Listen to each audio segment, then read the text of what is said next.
Ha mitakiapi ampetu washteyu hapi, Cassandra Sasero imachiapi, Zintkala ziwi Lakota imachiapi.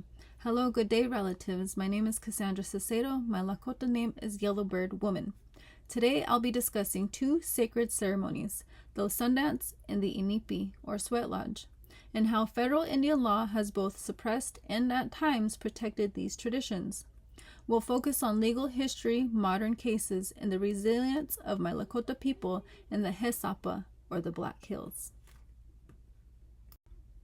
For the Lakota, spirituality is inseparable from the land, particularly the Sapa, which we see as the heart of the world. Our ceremonies are living expressions of our laws, values, and teachings. But since colonization, federal laws and policies have tried to dismantle these practices. My presentation examines that tension and how law has been both a barrier and a tool for cultural survival. According to Lakota spiritual tradition, the white buffalo calf woman known as Tesawi appeared during a time of famine and brought to the Lakota 7 sacred rites, along with the chanupa, or the sacred pipe.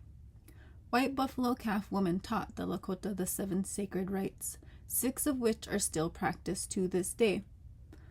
The 7 sacred rites are the basis of Lakota spirituality and are the main ceremonial practices the tribe have practiced for many, many years. The first sacred rite is Inípi, the rite of purification. The second sacred rite is Hamblechea. In Lakota, Hamblechea literally means crying for a vision. This is the rite of the vision quest. The third sacred rite of the Lakota is Wanagi Wichach Gluha. Wanagi Wichach Gluha means keeping of the spirit and is performed by a mourner for the loss of a loved one. The fourth sacred rite is Wiwang Wachipi, the Sundance. The Sundance is the most important of the 7 sacred rites, not only to the Lakota, but to many other Plains tribes as well.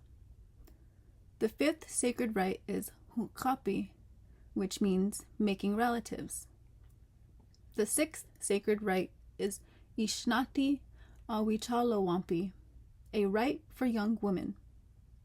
This last and the 7th sacred rite is the rite of Tapawakaya Yapi, meaning throwing in the ball, and it's meant to symbolize the course of a man's life. By acknowledging that Sundance and Inípi are 2 of these 7 sacred rites, we reinforce how deeply embedded they are in the spiritual structure of Lakota culture, guided by teachings from white buffalo calf woman herself.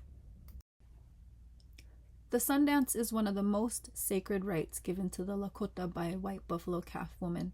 It is a communal act of renewal, renewing the people, the land, and our relationship with the Creator. Over several days, dancers fast from food and water, praying continuously, and in many traditions pierce from the flesh as a form of sacrifice.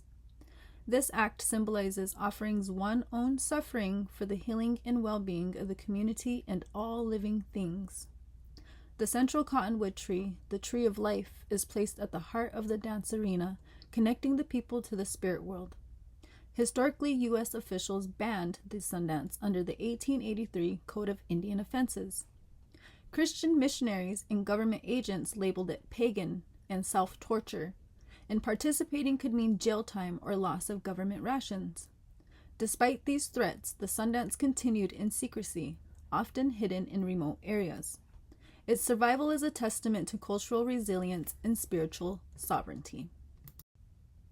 The Inípi, or Sweat Lodge ceremony, is a rite of purification and preparation, physically, mentally, and spiritually.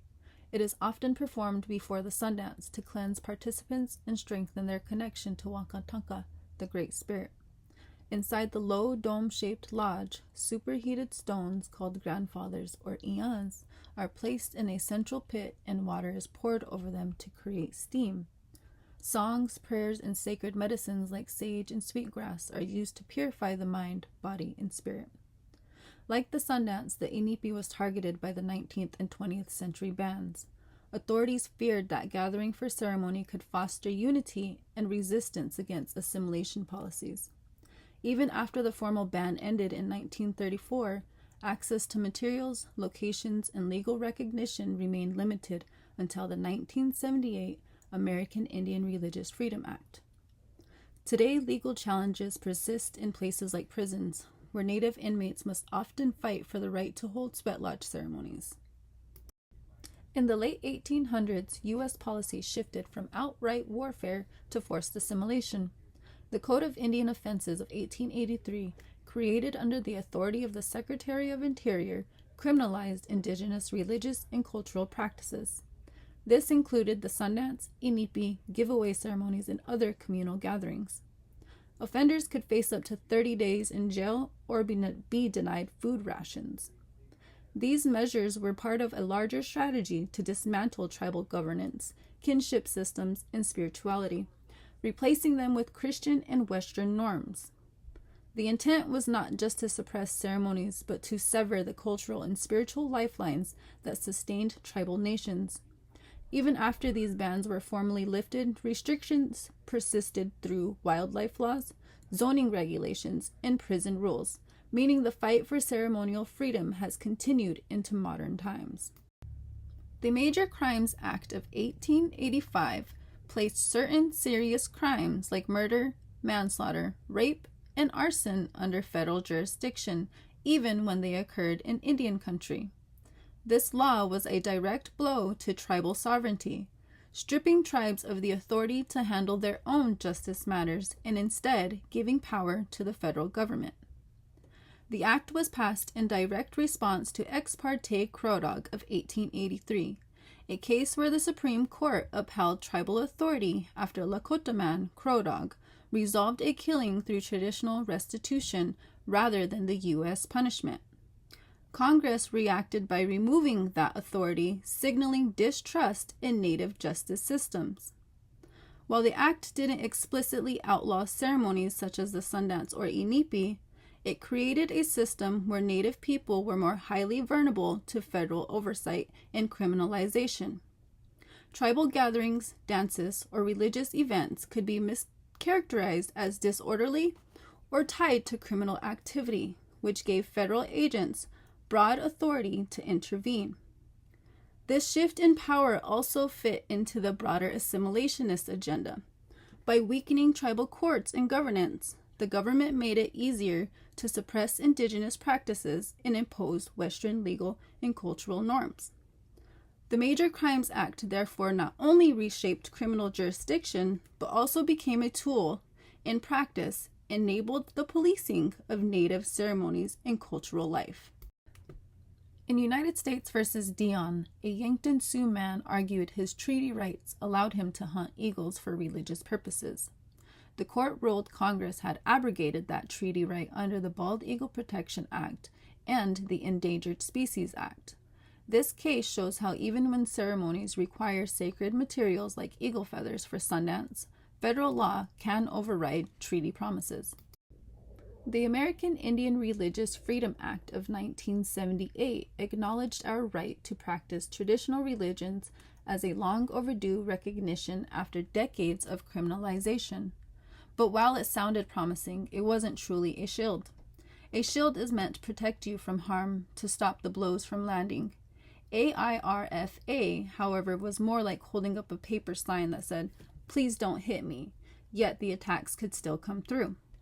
It didn't prevent arrests from possessing eagle feathers, even when they were central to our ceremonies. It didn't stop law enforcement from requiring permits to prey on sacred lands that were now under federal control. In many cases, it offered a moral stance without any legal teeth to defend us. We could hold it up in court, but it couldn't block the strike, meaning the suppression and harassment of our religious practices continued well into the late 20th century.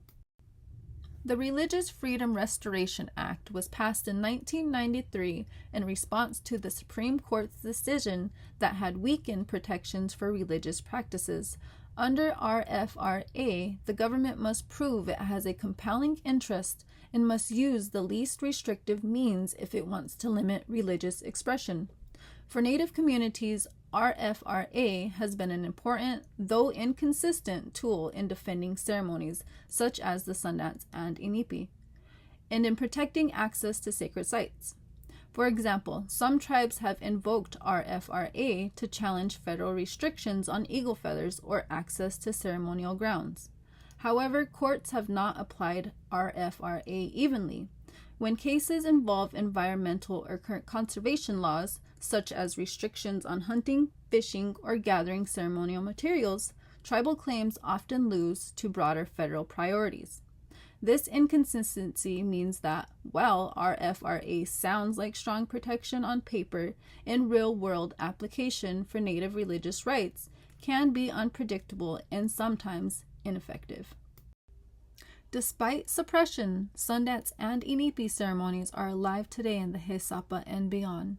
Leaders passed these traditions down in secret, ensuring their survival. Today, more youth are learning the songs, protocols, and responsibilities that come with them, blending cultural revival with legal advocacy. Even now, access to sacred sites can be restricted by private ownership, development, or federal regulations. Laws protecting wildlife and land can conflict with ceremonial needs like collecting eagle feathers or herbs. These challenges show that legal advocacy remains essential. Federal law has both harmed and, in recent decades, helped protect Lakota ceremonies. Our resilience in the Sapa is proof that cultural survival is possible even against systemic barriers. The next chapter is ours to write, ensuring that law becomes a consistent ally, not an obstacle, in preserving our spiritual ways.